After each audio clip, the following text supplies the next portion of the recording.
I think I sold 100 or 70 tuna steaks in an hour. If you would have seen me, it was like I was a millionaire walking down the street. So there was no looking back? No, there was. After that, it just filled me with this feeling that I knew that I would never be able to get from working for somebody else. What does it take to build a business from scratch and turn early momentum into something that lasts? Today on All About Business, I'm joined by David Palmer, founder of Life of Fish, a modern fishmonger that has grown from a lockdown pop-up into a multi-site retail business focused on quality, sustainability, and community. In this episode, we discuss building a business with limited resources, why failure can be an advantage, and how to create a brand in one of the most traditional industries in the UK. My first job was to climb in and out of bins to get polystyrene boxes to then jet wash them nice and clean to then be used to pack fish in again. So 2 a.m, 15 years old, crawling in and out of these bins looking for boxes that weren't damaged, basically, is how I got into fish. I mean, this sounds like something out of a Charles Dickens book. I think one thing that we've learned is to really concentrate on what we've got at the moment. I think in the early days I was maybe a bit too eager to grow, which resulted in us having to close our first shop. We got offered a shop in Dulwich Village free for 2 years and help with fit out costs. You didn't fancy it? And I really fancied it. So why didn't you do it? Welcome to All About Business with me, James Reed, the podcast that covers everything about business, management, and leadership. Every episode, I sit down with different guests who've bootstrapped companies, masterminded investment models, or built a business empire. They're leaders in their field, and they're here to give you top insights and actionable advice so that you can apply their ideas to your own career or business venture.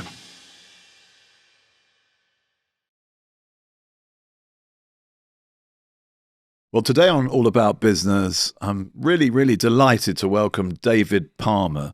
David is the founder and director of Life of Fish, a modern sustainability-focused fishmonger based here in London. And David, your Life of Fish began, I believe, at the age of 15, if not earlier. You've been in the fish business all your sort of adult life. Yeah. So you're the right person for us to be talking to learn about this subject. and I'm really looking forward to the conversation because I love fish. I love eating fish. I like fishing. I like the sea, and I like looking after fish as well. So we can cover all of those aspects. As I understand it, you started the business, coming out of the pandemic or during the pandemic, but before that, you worked for many years at Selfridges in London in the fish counter. Yeah. And so, could you just give me a little introduction to yourself in terms of how you got into this business and what your early sort of lessons and learnings were? Yeah, sure. Yeah, so I left school at a really young age. I never really got along with school, to be honest. And then I think I left around year 7, which is the first year of secondary school, obviously. How old is that? That is a really young age. I think it's like 11 or 12 or something, isn't it? You're not allowed to leave school at 11 or 12. No, you're not. You're certainly not allowed to. No, we got many visits. But you just left. I left. Yeah, I didn't like it, and there was no way I was going back. But my mum started homeschooling me for the first few years, and we did that until I was around 14. And having 5 older brothers, I think their plan was... Hang on, you have 5 older brothers? 5 older brothers, Were they being homeschooled as well? No. They sort of all did a similar thing. I think only one of us barely finished school, to be honest. Right. But so none of you liked school? No, we grew up on a council estate in Rotherhithe in Bermondsey. Right. It was kind of the trend. It was the 90s then, sort of, kind of like forgotten kids and just sort of kids roaming around on bikes, really. So it wasn't the most amazing upbringing, I must say. No. But you had the solidarity of your family. Yeah, we had the solidarity of the family, and we've all always worked.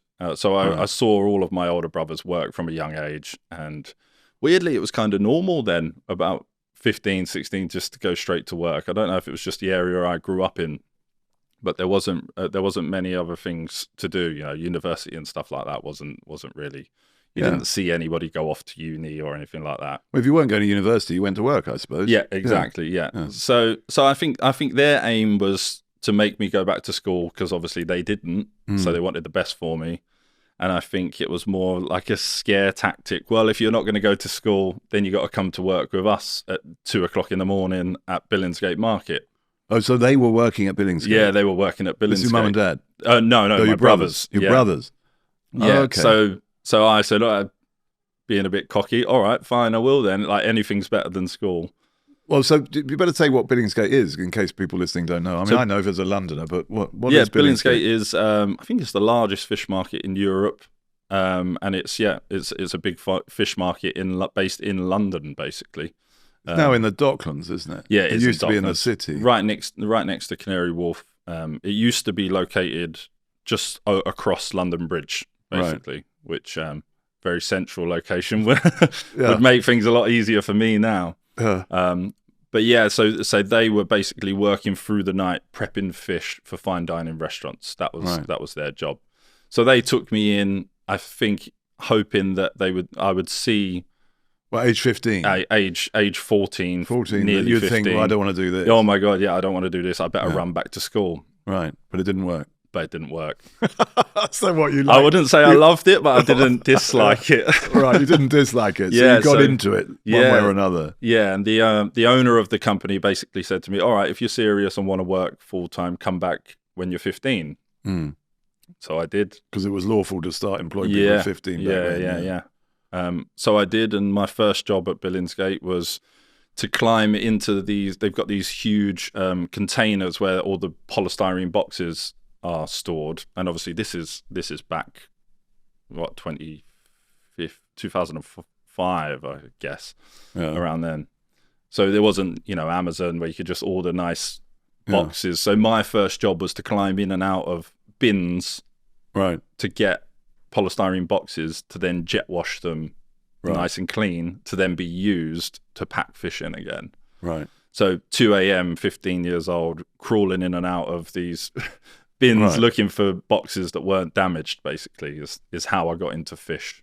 Right. And then what happened after that? And then I graduated. I mean, this sounds like something out of a Charles Dickens book. I know, it's bizarre, isn't it? Well, I mean, but you made a life and career out of it, very successfully. So how did you do that? What happened next? I don't know. I guess there was just this determination to sort of keep going back, and not necessarily to find the boxes, but there was a lot of other things going on there, like filleting fish and seeing these huge fish come in that were being filleted for, like Gordon Ramsay restaurants in his prime. And so these were tuna fish, were they? Mainly like a lot of salmon and a lot of cod. So it was kind of exciting and traumatizing at the same time, because it was like early hours of the morning, freezing cold. Did you feel sorry for the fish? When you said traumatizing, I was wondering what. No, it was more. It was more just the elements of like it being January and it being snowing outside. Tough. Yeah, it was very. It still is a very tough job. But then I think they saw that I was going to stick around, and then they started getting me more involved in prepping and cleaning squid and things like that, which is kind of like the entry level to being a fishmonger. And then sort of fast forward a bit, did that for a while, and then I started helping to pick all of the orders for these fine dining restaurants. Right. And I didn't really know it. It didn't really sink in like the experience I was actually gaining. But what I was learning is about grading fish, understanding sizes, and understanding quality control, and how to look after fish with regards to like packing it away and things like that. So I was actually learning a lot more than I thought I was. I think at the time you didn't realize. Yeah, I didn't realize. And then I started learning how to fillet fish as well.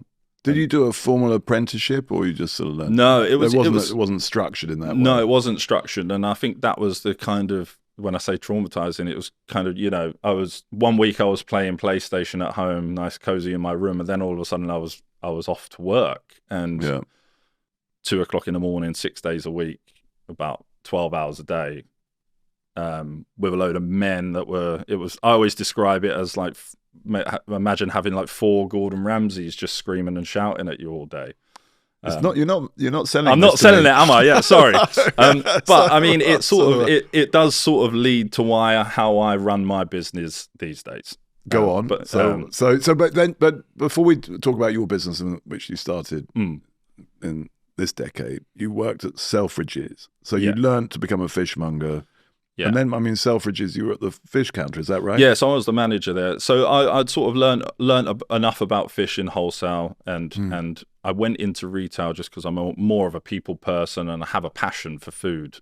Before, around the same sort of time, I was also enrolled into the Jamie Oliver 15 Foundation, which I completed the first section of that, of cooking and learning how to be a chef. Okay. And then... yeah, so I discovered that I really like working with people, and the hours for the wholesale side of things at Billingsgate weren't suiting me so much. So that's when I moved. I actually started working in a small independent fishmongers before Selfridges, which is where I learned how to sell and price fish and deal with customers really, and I was able to sort of show my passion more for fish there, whereas in wholesale it's more about just throwing the fish into a box, getting the order ready, getting it shipped. And then the director of the company that ended up taking over the concession in Selfridges was on the hunt for a manager, went round all of the good independent fishmongers, and that's how he found me and offered me the job to be the manager in Selfridges, which you were headhunted. Yeah, caught on a hook. I was trying to think of a funny fish. I was trying to think of a fish analogy, but you were. But that was an interesting process of recruitment, which makes a lot of sense to me. Yeah, and it was the first time that I'd really been able to see that maybe there is a bit of a career path in fish and fishmongering. It's a lot different today. Fishmongers are great today, but then it was kind of everybody was in it because it was all they could do, if you like, kind of like how I was in it. Yeah. So yeah, moving on to Selfridges was a massive career change. Did you know that there are nearly 1 million 18 to 24-year-olds who are currently not in education, employment or training in the UK? This is simply not good enough, and I want to do something about it. That's why Reed is launching a new initiative giving £20,000 to young entrepreneurs to help them grow their small business. Visit reed.com/entrepreneurs to find out more. We want to support and encourage the next generation of entrepreneurs. And you stayed there for how long? I was there for, I think, nearly 9 years. Right. And I learned going there, moving to Selfridges, I learned more about pricing fish and margins, and obviously more dealing with a luxury service and providing a luxury service to a different clientele, really. So over this period, you'd accumulated a lot of knowledge and experience. Yeah. From Billingsgate, up until the time you were at Selfridges, clearly, and you'd learned about cooking and obviously service as well. So this gave you a lot of sort of resources with which to start your own business in a way. Yeah, definitely. And I don't think I realized that at the time. I think I was just kind of plodding along. But it wasn't until I did go to Selfridges that I started seeing we were getting training for certain things, and I was kind of like, well, I already know this. Right. And then I started to piece the puzzle as the manager there. And I learned about all sorts of different things like food safety procedures and all that sort of stuff. Some of the best food safety training out there, obviously Selfridges, and that's something that we apply to our shops today. Really important. So what was the moment that made you decide to go out on your own? I mean, this is a key moment for entrepreneurs, isn't it? I'm going to take the plunge and start my business. How did that happen? What was your journey? I started a little street food business. At the time, there was this movement of lots of different street food vendors that were buying high quality produce that you would get in a restaurant, but they were cooking it in a street food. So you were cooking it as well? Yeah. So I started that, and the first week I took 100 tuna steaks to cook and didn't sell a single one. Where was this? This was in Brick Lane. market. You didn't sell a single one. There was about Didn't 300 didn't people break walking your around. heart? It did, yeah. And then 100 tunas. I'd have bought one. Yeah, I know. My freezer was packed. So what happened there? So how did you proceed from there? And then I don't know. I went home and I was a bit down. I was a bit like, I really had my heart set on this because I'd seen other people do it and thought, why? But there was something in me that was kind of, I was more trying to find solutions as to why it didn't work, rather than giving up. And I think that was really the first time that I saw something different in myself. And I went back the following week. And this is the part where you probably expected me to say I sold 1,000, and I didn't sell a single one. No, I wasn't sure what you were going to say. And I was like, oh. So then what happened? And then I went back, and then I did end up selling a few, and so that was the third week, and that gave me a bit of a buzz to keep moving. But what it taught me is that I was in the wrong area, and then I moved to a different market. Got there, could barely set up. Where did you go? So I went to Maltby Street Market, which is near Borough Market. Right. So different clientele, really. South Not many of the river, tourists. west a bit. Yeah. Closer to home, maybe. And I think I sold 100 or 70 tuna steaks in an hour. And so the location was critical. So that's what I learned. But I always think to myself, if I didn't keep going back to make those mistakes or whatever it may have been, I may never have gone to Maltby Street. And I made £700 profit in an hour on my day off. And honestly, if you would have seen me, it was like I was a millionaire walking down the street. So there was no looking back. No, there was. After that, it just filled me with this feeling that I knew that I would never be able to get from working for somebody else. And that was apparent when I went back to work the following week, and didn't like being told what to do. No, I had a really good job on a good wage and whatever else. But yeah, there was something inside me that just, I think I unlocked this entrepreneurial spirit, I think. So you had this concession in Maltby Street Market. Yeah. But then you started a fishmonger's, huh? Well, so I did that for a few months, and then logistically it just wasn't working out, which is another learning curve. I didn't have a driving license, so I was getting everything there. And, that's expensive. It was just just. So I went back to work, and then started over the next few years kind of formulating a plan in my head. And I was just unhappy. So you held on to this idea that you wanted to work for yourself. I knew that I wanted to do something, and I also knew that street food wasn't it, because it wasn't sustainable. I was never going to be able to sustain an income. Right. People do, but me personally, I don't think I could have done that. I always knew that I wanted to do something for myself. And then I think I was just frustrated with fishmongers in London, especially, or the UK. I felt like it was quite a boring, and people were referring to it as like a dying trade, which obviously it's my trade. I've been doing it my whole life. And at this point I'm 36 now, I was about 30 then. And I just suddenly thought butchers had this sort of resurgence where they had like the cool aprons and everything. They were more explaining about where the meat comes from, and people were taking a bit more pride and wanting to understand more about where their food comes from. And I was kind of there with all the information. But nobody had really ever done that in fish, in a fishmonger's anyway, for customers to be able to come in. Your concept then is to sort of share much more about the produce. Yeah, definitely. I think it can be quite intimidating when going into a fishmonger's and seeing a load of whole fish and having to, How do you help people? Yeah, I understand that, because you don't know what they are or which ones are fresh or how to cook them necessarily. So how do you help people with that? We focus more on customer service rather than, say, your filleting skills, because that can be taught. But what we've found is that, education around fish and where the fish comes from and how to cook fish and how to make it easy is probably more important than that, because after all, we want the customers to buy the fish. Yeah.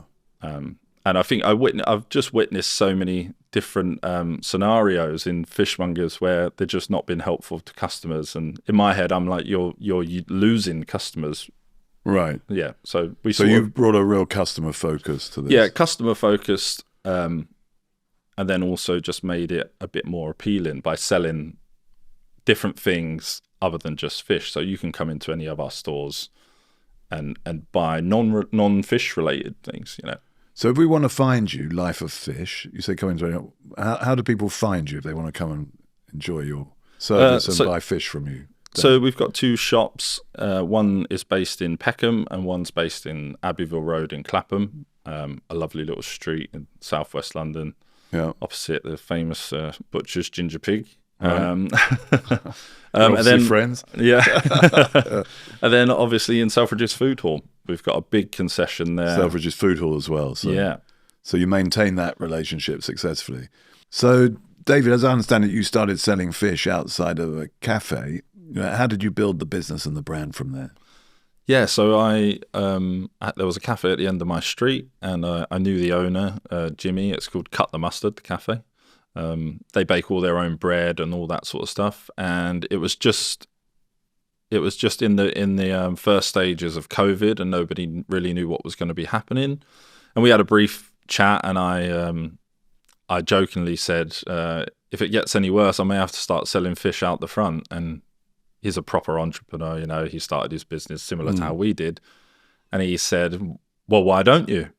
And I think I said yes, with a bit of fear. And then he sort of called me the following week and said, "So are you gonna sell fish outside tomorrow? Because I'll put something on Instagram if you are." And something in me was like, this is the moment I've been waiting for. So who was this man? What's his name? His name's Jimmy. Jimmy. And what's his cafe called? Shout out for Jimmy. Cut the Mustard. Cut the Mustard. So that was where you started. Yeah. He encouraged you. Yeah. He's really encouraging actually the whole time. Right. So yeah, I think that was on the Thursday, and then on the Friday I ordered some fish, and it turned up in a load of polystyrene boxes. I took cake weighing scales, like for flour, to weigh the fish, a calculator, a little change box, and a single knife. Thinking, obviously nobody knew what COVID was at this point, but the supermarket shelves were pretty empty, so everybody was at home and looking for something decent to eat. And he put this post out on Instagram, and I set everything up. There was nobody there, and then I think I bent down to pick up the bucket of water and looked, and there was about 70 people queuing for my fish. 70? About 70 people. That's quite a good post on Instagram. And I was like, my God. Really? So there I was, just filleting and prepping day. all of the fish, and people absolutely loved it. And then the same thing happened the following week. Right. And more people turned up. And then gradually from there, everybody, I don't know if you remember, but everybody started creating WhatsApp groups for the areas and the streets and things in lockdown, and we would all go out and clap, which seems like forever ago. And my Instagram started getting passed around as the guy who can deliver fish. At this point, I wasn't delivering anything. Right. And I started getting loads of messages, and that then moved on to WhatsApp messages, people sending me their orders of fish. So in a way, the pandemic made your business possible. It wouldn't have happened if that hadn't. Yeah, definitely. So it's a positive out of it. Yeah. And I was, we were prepping, I was prepping fish, prepping orders for people, the fish orders in my kitchen at home. Right. And then I think one weekend we got 100 orders of fish. At this point, no driving license, nothing. And I attempted to deliver, I did. I had delivered 100 orders on a push bike. Wow. So I'd been up at whatever time, and I realized I couldn't do it on my own, and woke my partner Ruth up and said, "You're going to have to help me with this." Bear in mind, Ruth hates fish, funnily. Ruth's my partner in the business and my partner, and that's how it began, really. And then we just grew and grew. And one thing we've always done in the business is we never knew that we would get this far. So I think I always saved, I was very careful with the profits, and I always saved any profit. I think the first weekend we made like £1,000 profit, and then the following week, and then we just kept saving it, and it just grew. It was growing so fast, and we were doing about 200-300 deliveries in a weekend, At this point, I got a delivery driver, by the way. Yeah.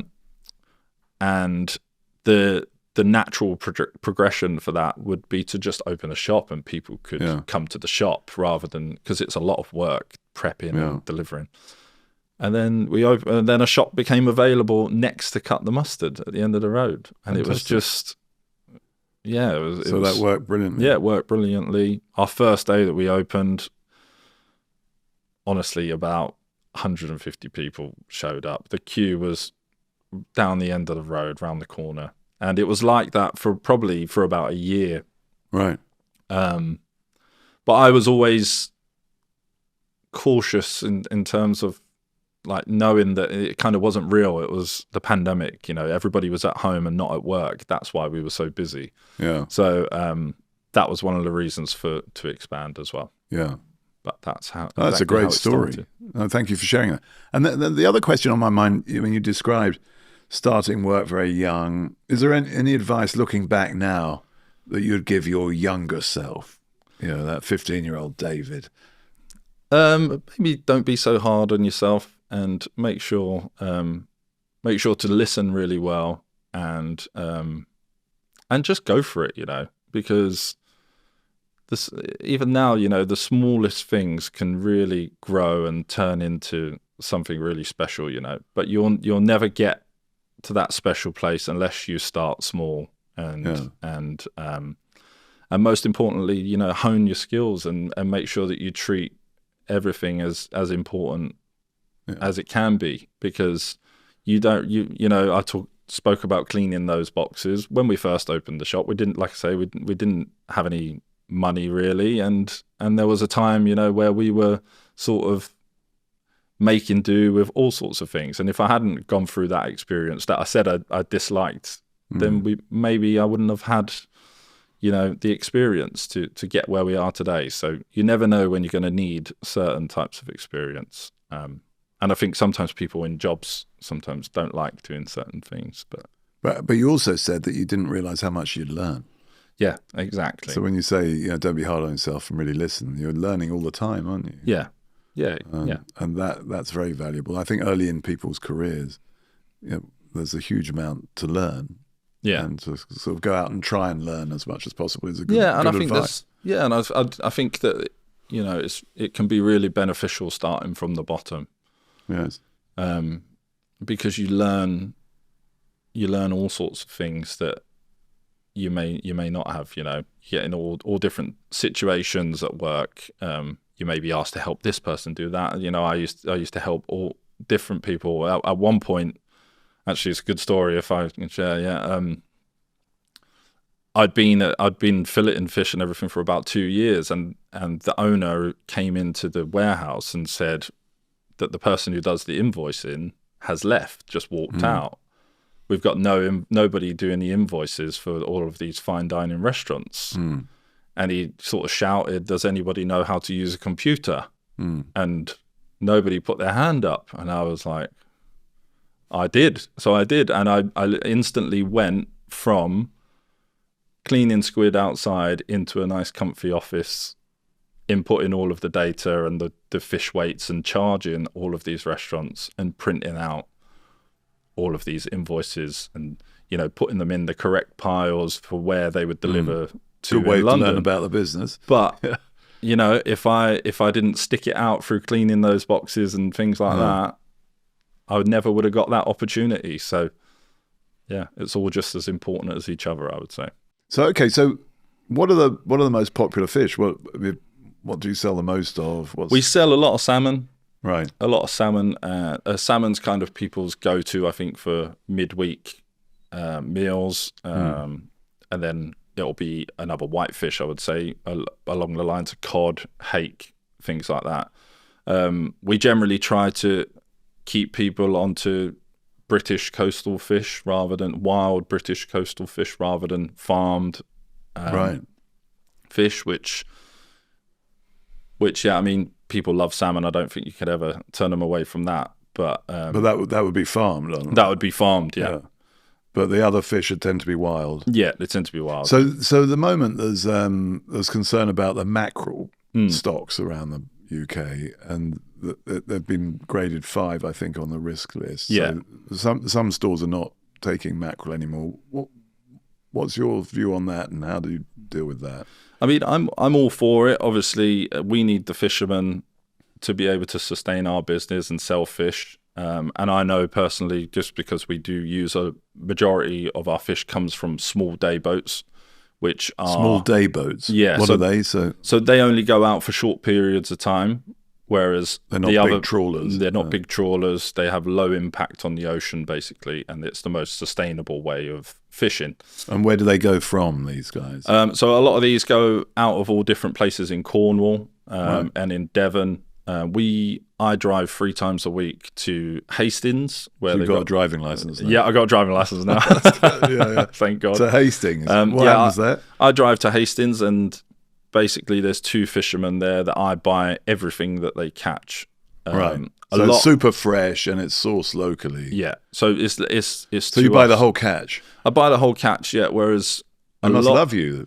Yeah, I mean, well, it was my way of getting them to sell to me, just because a lot of the bigger companies, they want to sort through and find the perfect size for chefs and restaurants, whereas us, we're selling to the public. So what do they have typically in their catch? So they can have anything, a lot of plaice, occasionally a turbot, and occasionally mackerel.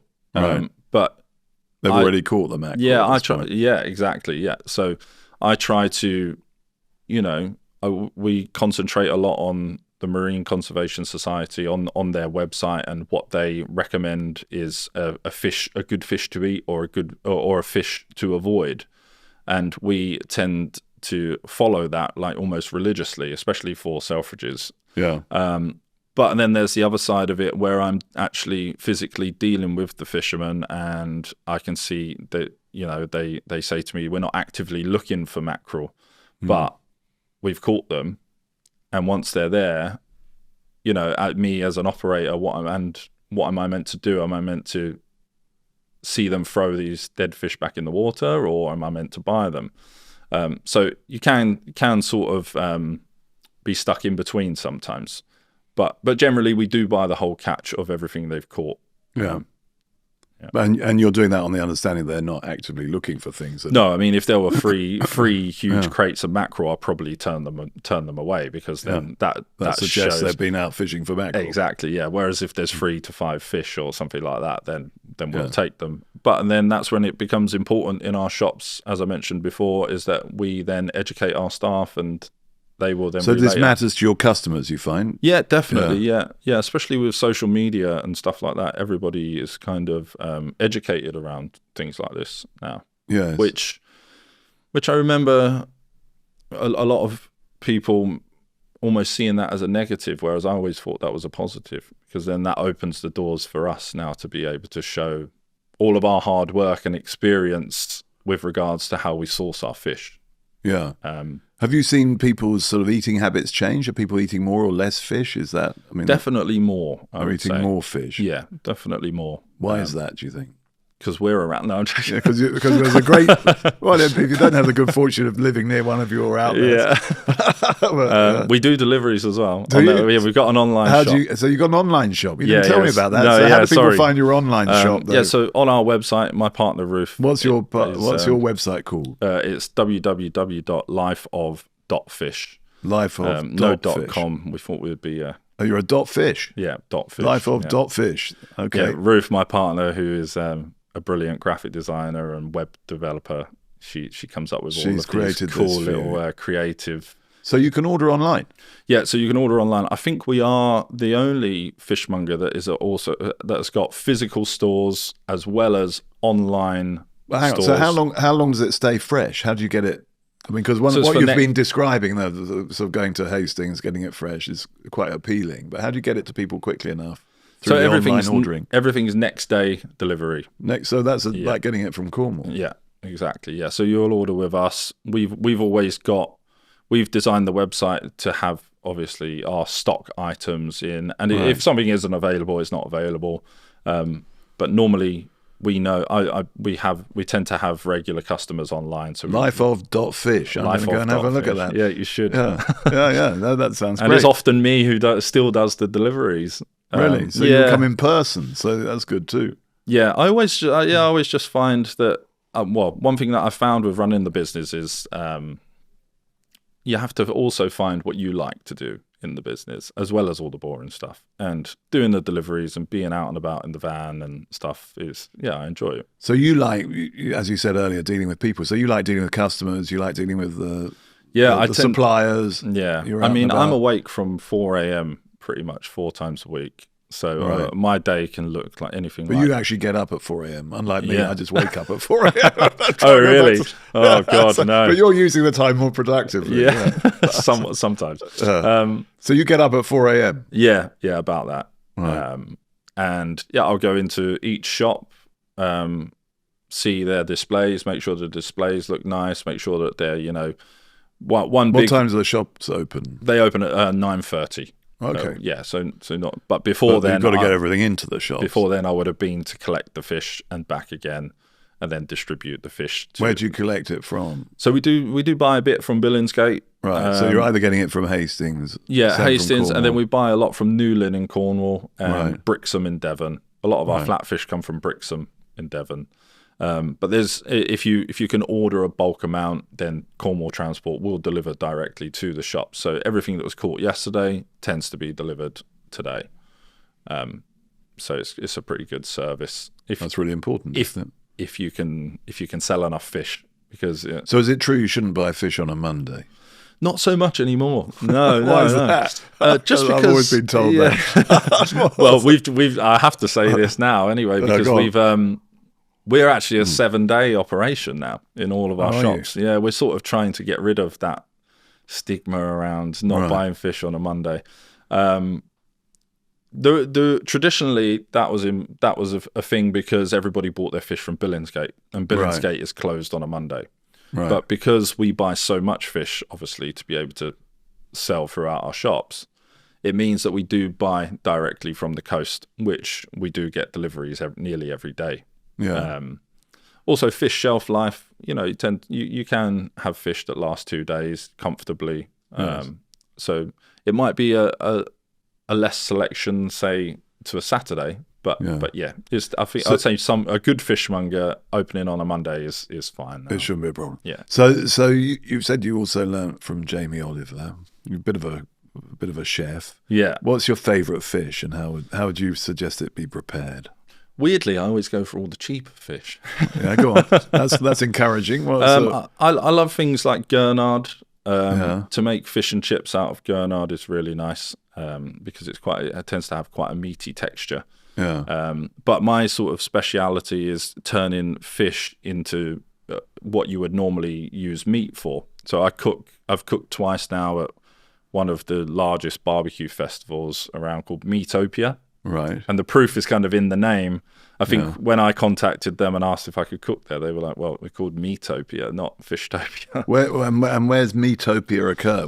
It's at Tobacco Dock. And is this in the summer? In London, yeah. So it's every summer in September, I think. So anyone going to Meatopia who doesn't fancy a steak can find you. Find me and have there, a tuna steak or something else. So what we cooked this year is there's a lot of British bluefin tuna now in the UK. Is there? They've been migrating here, for the last 10 years, I think it is. But and is that because the sea's getting warmer? Yeah, all different things. Apparently it's that. There's a lot of mixed opinions, but a lot to do with it is that they just migrate, I think. Bluefin tuna around the UK. Yeah, loads of bluefin tuna. But one thing I learned from my wholesale days is that a lot of fish just gets filleted and the bones get thrown away full of meat. So for Meatopia, I created a double cheeseburger by using all of the carcasses that would have normally been wasted with full of meat, minced it how you would normally do a burger, and turned it into what looked like a double cheeseburger. But it was fish. But it was fish. And so what did you call it?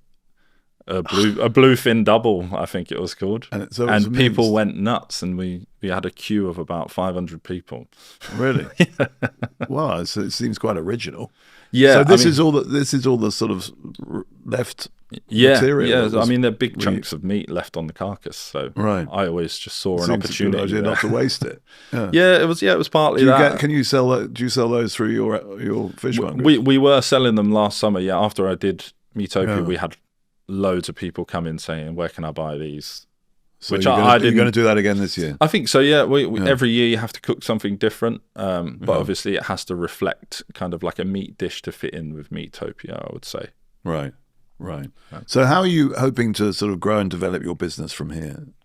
I think one thing that we've learned is to really concentrate on what we've got at the moment. I think in the early days I was maybe a bit too eager to grow, which resulted in us having to close our first shop. Just because I'm just one person, I can't. Right. I can only get around as many shops as I can, and staff. There's always something going wrong all the time. Basically, a friend of mine just basically describes it as putting out fires. Well, on the people side of things. Mainly on the people side of things. So yeah, I would say that we probably grew too quick in the early days. Right. Closed one of the shops. Really focused on what we have. And that's what we tend to be doing now, is focusing and so you're enriching really, what we already have. Really doubling down on your operation as it is. As difficult as it is, yeah, because I think we're quite a pretty looking fishmongers that fits nicely into streets. So, I mean, we get contact. We're kind People of say, will you come into our development or whatever? Yeah, we get so many landlords all the time. I mean, this Will year they offer it to you for free? We got offered a shop in Dulwich Village, free for 2 years, and help with fit out costs. You didn't fancy it, and I really fancied it. So why didn't you do it? That's part of the problem. Well, so you're worried about overreaching yourself? Yeah, somewhat. Yeah. And that's because you've had experience of that before? Yeah, had experience of that before. And so how does that happen? I mean, because this is interesting for entrepreneurs listening about pacing yourself and trying to structure your business in a way that's sustainable and doesn't overreach. What was your experience? I think with us, it's we've not got any bank loans. We're all funded by our profit. We use our profits to reinvest into the business. We've still not got any bank loans or any investment. So it's all you want to keep control of it. We want to keep control of it. And I've kind of hit a point now where if we do want to grow, those things may need to come into place to be able to do things properly. But yeah, I would say that, if you spread yourself too thin, then customers will notice, and that's kind of what happened. I always feel that our businesses are like a living thing. They kind of, especially for me, this is how I get it anyway. They take on a mind of their own. They take on a path of their own, and they will. Every shop's different, and a lot of the time, the business would be screaming at you to change something. And in the early days, I didn't know that because I hadn't run a business before, really. You didn't know that it would be screaming at you. Yeah, I didn't like to change something. It just wasn't working. But I thought that I could continue and change it, and it probably. And you've done that successfully. Yeah, I mean, change it, I mean closing the store, which we did. Which is a difficult decision. A difficult decision. And yeah, but it probably should have happened 2 years prior to that. Right. But you've still got 2 successful. So we really took a look at what is successful and where the area will tell you if they want it, and we don't apply any different methods to different stores. So if it's not working there, then it's not really us that needs to change so much. I think it's a really interesting subject, because if you've built a business that's quite dependent on you and your service and your personality and your good name and reputation, and you're there a lot, what's the next step? How do you grow it? Because if you have 2 shops, you're not going to be in, you can't possibly be in both of them at the same time. You need to find people you can trust to delegate to, I suppose. Exactly, yeah. Which is the hardest part of it. You find that, Why is that so hard? I really don't know.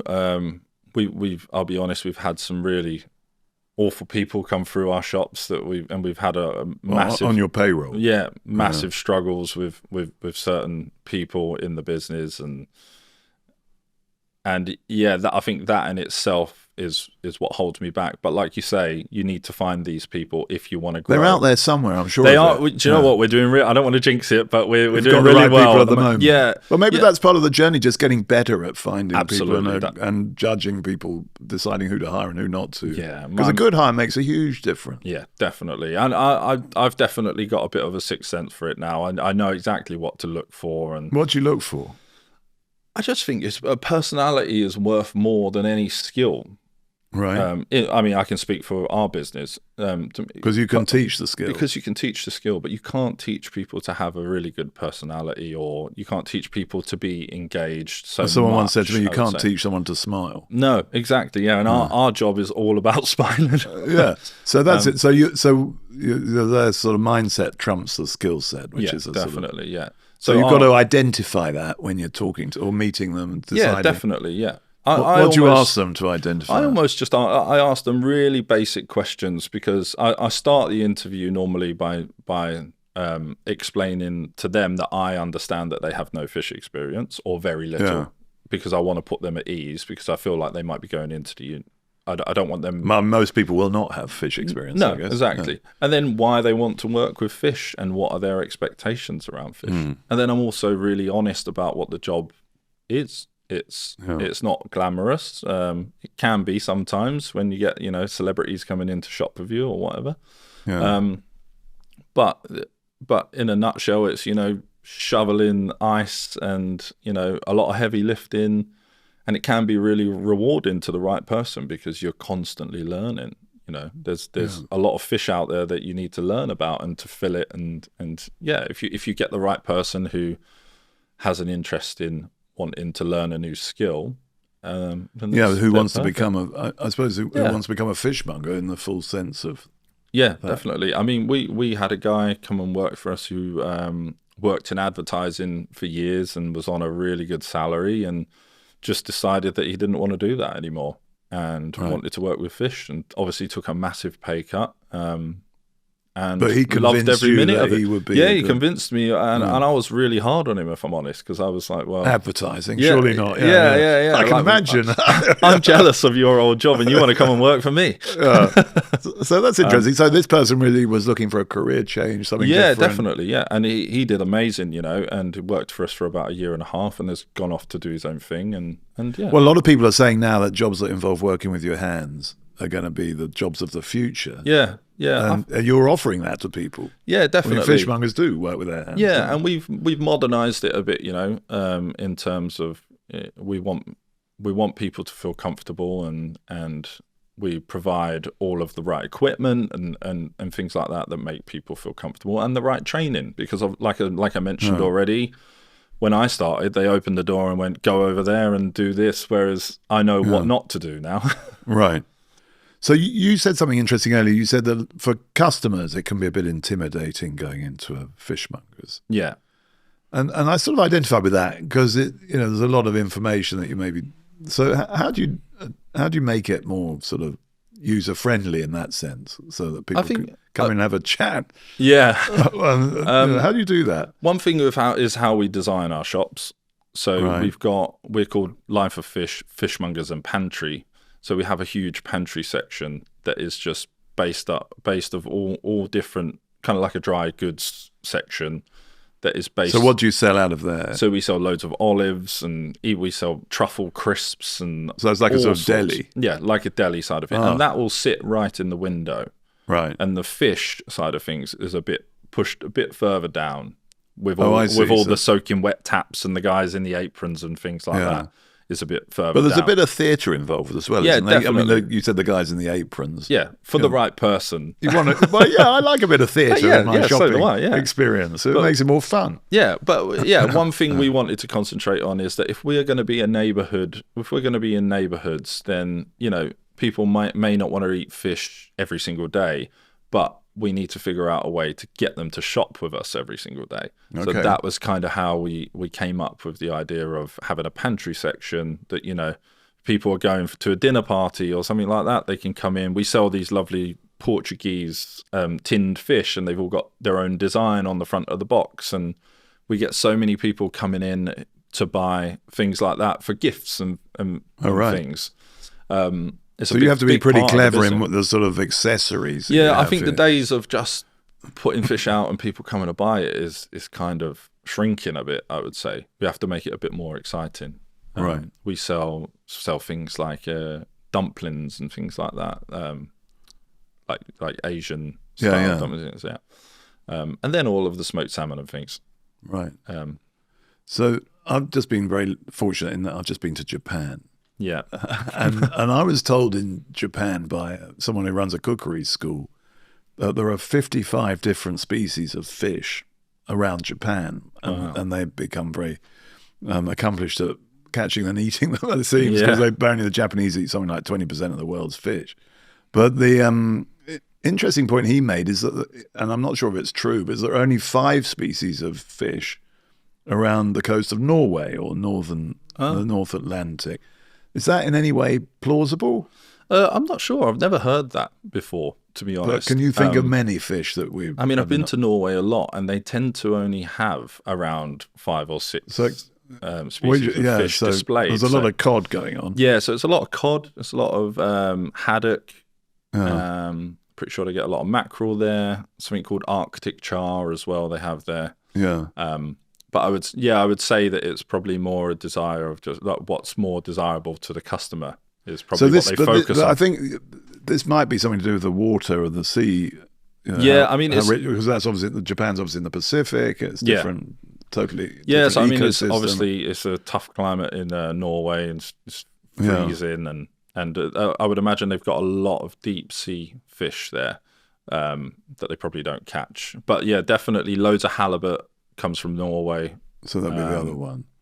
Yeah. But that does have a bearing on the sort of business, doesn't it, I suppose? Yeah. And the sort of options. Yeah, they're probably well known for halibut, cod, haddock, and everything. So what's happening with, I mean, there's big concern around climate change, sea temperatures.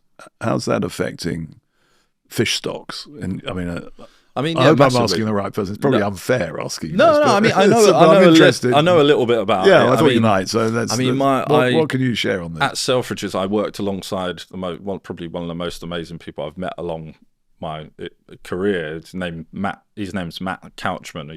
He was a sales manager, but he was also a fisheries scientist. And we still speak quite often now, and he just knows everything. So he's Matt always Couchman. There. Yeah, so he's always there if I ever want to speak to anybody about things. So what's his latest sort of take on things? I've not actually asked him that, but I mean, my take on things is that it's just constantly changing. You know, for example, mackerel has now been rated 5, whereas growing up, I mean, hearing stories of people go to Cornwall, used to be able to just drop a hook in and a mackerel would jump on the end. So it is this ever-changing thing around fish and sustainability. It's important we get that right, though, isn't it? Because definitely. And no one wants the stocks to be depleted. No, and that's why we pay a lot of attention to what the MCS are saying on their website. And it's MCS is what? The Marine Conservation Society. Right. So people should look at their website. Yeah, they definitely. They've even got a really good app, a portal, and you can just check. You can literally type in any fish and it will tell you the rating. That's good. Yeah, as a customer, yeah. Oh, we should all do that. Yeah, definitely. And these are the things that, fishmongers are not telling their customers or educating them in that kind of way. I guess they don't want to have the conversation. Right. Which is why they should come to Life for Fish. Yeah, I was thinking that. You're a responsible supplier. Yeah. I mean, fish is protein ultimately, isn't it? And protein is good for the brain. Yeah, definitely, especially the omega-3 fish. And so which ones are those? So that'll be like mackerel. Mackerel. Yeah, that's mackerel, tuna. Do you sell fish oil in your shop? We don't know. Maybe you should. Yeah, tablets, the fish oil tablets in the. I mean, we have got a gifting section actually, which sort of started off as a joke, but we sell sort of cards, the place to be or something like that. It's got a picture of the place. Right. So yeah, people are interested in all sorts of things. So maybe. Yeah. No, so good. So in the future, it sounds to me like you're really focusing on making sure your fishmongers are fabulous. Yeah. But Do you see potential in building the online offer? I think you so, said you yeah. delivered yourself. I mean, you'd have to get some other people to help you, I imagine. Yeah, and But that's is that an upside that you see? that's part of it. I mean, we've got a 3-year-old daughter, so Right. Any plans that I make now are kind of have to be, quite solid and are a bit more You thought feel out. you have to be more responsible now, yeah. do you? Well, that's probably right. Yeah, and I've taken a lot of risks in the last 6 years. Right.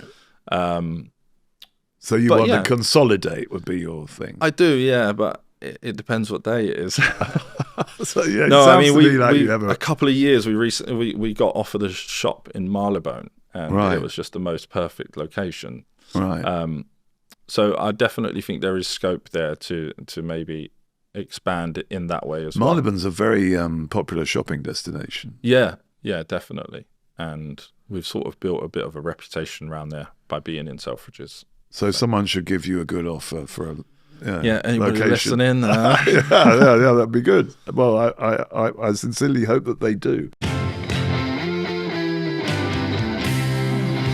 Thank you so much for coming in to talk to me, David. Thank you.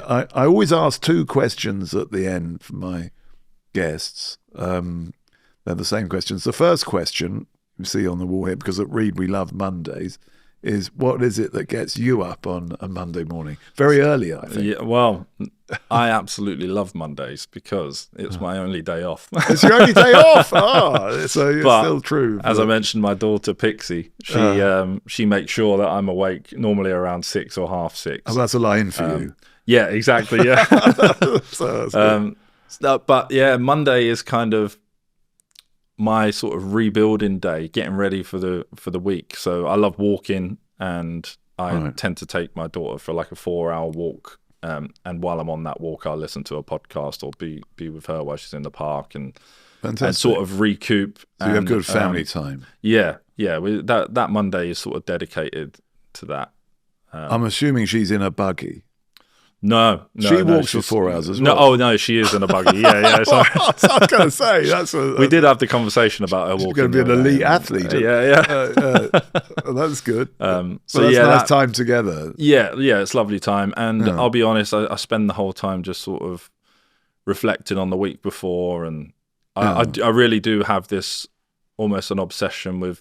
I wouldn't say I'm a perfectionist, but I really like to get things to a certain level of where I'm happy. And I think that's what I've worked out, rather than looking outside of what everyone else is doing. If I'm happy with how things have run the previous week, I'll have a good because day. No one cares about it more than you. Yeah, exactly. Yeah. Sense. And so sometimes I can spend too much time on that walk thinking about that. Yeah. But it's a good time to reflect and think about the things that, say, we've spoken about today, about maybe expanding or focusing on the website. Thinking and stuff. about the future. It's a really good. I try and just put my phone in my pocket and not look at it and think about what's important. No, there's a lot of evidence that suggests that we shouldn't look at phones for the first hour of the day. Yeah, because our brain works differently for the whole day if we do that. I've in read a more that. creative way. Yeah. So absolutely. I try and do that too. Yeah, I definitely try and do it before bed. It's funny you say that, actually, because a few years ago, for years I slept with my phone under my pillow, and it just seems like such a strange thing to do now. Yeah, I try and keep the phone. on the side. I don't bring the phone into the bedroom anymore. Yeah, because even if you can see it, But then I have a fear of being like that guy who runs Heathrow Airport, and they try and ring you in the middle of the night because of an emergency, and you sleep through. This is it. Yeah, it can create a more of a. So there's a new anxiety around that. But I think it's good to try and create a bit of distance with it, so you can think creatively. Yeah, definitely. And then my last question for you, David, is from my interview book, Why You 101 Interview Questions You'll Never Fear Again, is where do you see yourself in 5 years' time? I think doing the same thing, like I said, refining a lot. There is part of me that wants to continue growing different areas of the business. The shops run themselves now. Sometimes I can have 3 days off a week, which I don't know what to do with myself. But so I do think there is. Do you ever go out with a fisherman? I have been a couple of times, yeah. But I get terrible seasick, which I don't like. That's a shame. Yeah, I bet it's quite interesting. I was in Sicily on a boat, and I had to make them turn around and get me off because I felt terrible. Yeah, right. But yeah, we're doing a lot of wholesale now. We're careful about what we do in wholesale. So we supply a chain of sushi restaurants. Right. We also supply once a month or every other month 500 lobsters, 500 pieces for an online meal kit company that was recently bought by Waitrose. Okay. So yeah, it's so you're doing retail, wholesale, and also online. Yeah. So you've got quite a lot going on. Yeah, a lot. I need a few more vans and a few more people. We can help you with but that. But that's the thing. I think we're sort of, obviously I'm very driven, and I'm careful about the risks that I take, but I think that in answer to your question, the next 5 years either looks like what it looks like now, or getting some investment and really, really going for it. So that would be a big decision for you. Big decision, yeah. I just want to be careful about like what happened before, diluting too much or something like that. Yeah. Well, I wish you every success. Thanks so much for coming in to talk to me. I'm going to have a look at Life of .fish. Yeah, you know where to buy your fish now. and I've learned a lot this morning. So thank you very much. Cheers. Thanks very much.